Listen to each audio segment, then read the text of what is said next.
Hello travellers, நீங்கள் திருப்பதி வர்றீங்க அப்படின்னா இந்த தப்பை மட்டும் பண்ணிடாதீங்க. அப்படி நீங்கள் இந்த தப்பை பண்ணுறீங்க அப்படிங்கிற பட்சத்தில் சாமி தரிசனத்துக்கு எக்ஸ்ட்ரா ஒரு 2 ஹவர் 3 ஹவர் ஆகும்.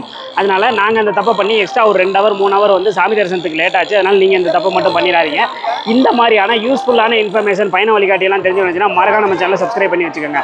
நாங்கள் வந்துட்டு பார்த்தீங்க அப்படின்னா வந்துட்டு திருப்பதி வந்திருந்தப்போ நாங்கள் ரூம் புக் பண்ணவே இல்லை. அதனால் எங்களோட ஃபோனு, எங்களோட லக்கேஜ் எல்லாத்தையுமே வந்து நாங்கள் எடுத்துக்கிட்டே தரிசனத்துக்கு போனோம். அப்படி போயில உள்ளே போயிட்டு நம்ம வைக்கலாம். அப்படி உள்ளே வைக்கிற இடத்துல பார்த்தீங்க அப்படின்னா கிட்டத்தட்ட 1 மணி நேரத்துலேருந்து 2 மணி நேரம் வந்து டைம் ஆகுது. கியூ அவ்வளோ லாங்காக நிற்கிது. ஒரு ஃபோனு, ஒரு சின்ன ஐட்டம் இருந்தால் கூட நம்ம உள்ளே எடுத்துகிட்டு போக முடியாது. அதுவும் எலக்ட்ரானிக் ஐட்டத்தை கண்டிப்பாக அலோவ் பண்ணவே மாட்டாங்க. ஆனால் துணி மட்டும் இருந்துச்சுன்னா நீங்கள் தாராளமாக எடுத்துகிட்டு போகலாம். ஸோ நாங்கள் மட்டும் இதை மட்டும் உள்ளார வந்து நாங்கள் எடுத்துகிட்டு வராமல் ரூம்லேயோ இல்லை கார்லேயோ வச்சுட்டு இப்போ வந்திருந்தோம் அப்படின்னா கண்டிப்பாக வந்து கொஞ்சம் சீக்கிரமாகவே நாங்கள் சாமி தரிசனம் வந்து பார்த்துருக்க முடியும். நாங்கள் ஒரு 1/2 hour டிலேயாக போயிட்டோம். எங்களுக்கு ஃப்ரெண்டு கேட்டை க்ளோஸ் பண்ணிட்டாங்க. அந்த கேட்டில் போயிருந்தோம்னா 3 மணி நேரம் முன்னாடியே நாங்கள் சாமி பார்த்துட்டு வெளியே வந்திருக்க முடியும். தயவுசெய்து இந்த தப்பை மட்டும் நீங்கள் பண்ணிடாதீங்க. இந்த மாதிரியான யூஸ்ஃபுல்லான இன்ஃபர்மேஷன்லாம் தெரிஞ்சுக்கிட்டு மறக்காம நம்ம சேனலை சப்ஸ்கிரைப் பண்ணி வச்சுக்கோங்க.